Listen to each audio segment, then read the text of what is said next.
Hi there, welcome to my next 2-minute takeaway. It's the middle of March 2021 and the end of Jobkeepers is nigh. So I want to talk about that, what it means and what plans we've got in place. So let's get stuck into it. I'm Hilary O'Dwyer, founder of Titian Consulting, your virtual CFO. So a couple of more weeks and all of our advisors and bookkeepers and accountants are going to be filing our last Jobkeepers declaration and sending that off to the ATO, and the last amount of money is going to drop in everyone's account that is still on it. Jobkeepers, as we know, has been weaning down from 750 a week to those that qualified to the 500 that it's on at now.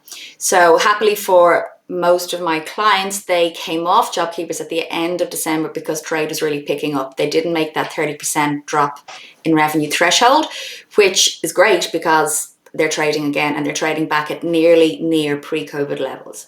However, we need to think about what happens next. So on the plus side for people, some people have managed to put that cash away and save it for a rainy day, and it's sitting there as a little bit of a war chest, and they've got that, which is fantastic, and I'm really delighted to see that. But it is important to remember that it is a fully taxable income.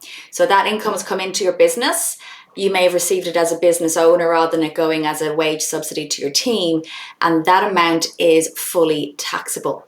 So bear that in mind when you're doing your tax planning coming up to the end of June, and just make sure that it's getting back out there into the economy, because that's why the government has given it to us. It's to stimulate the economy. So it does incur super and it is fully taxable in your tax return.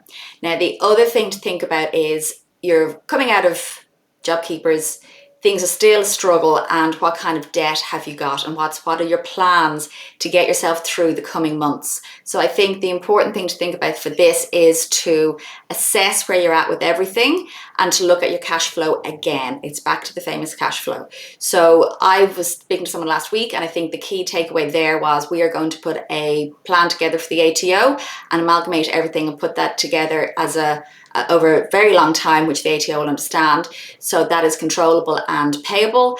And then make sure that all the other, for example, maybe finance leases or whatever else that have been put on hold, that they're back in play. But again, it's just what is the plan to get through the coming months while you just get off that last little bit of being used to the cash that's coming in. So a couple of things to think of. Again, it's all in the planning. And if you're not sure, speak to your advisor and figure something out. I'll see you next time. Thanks so much.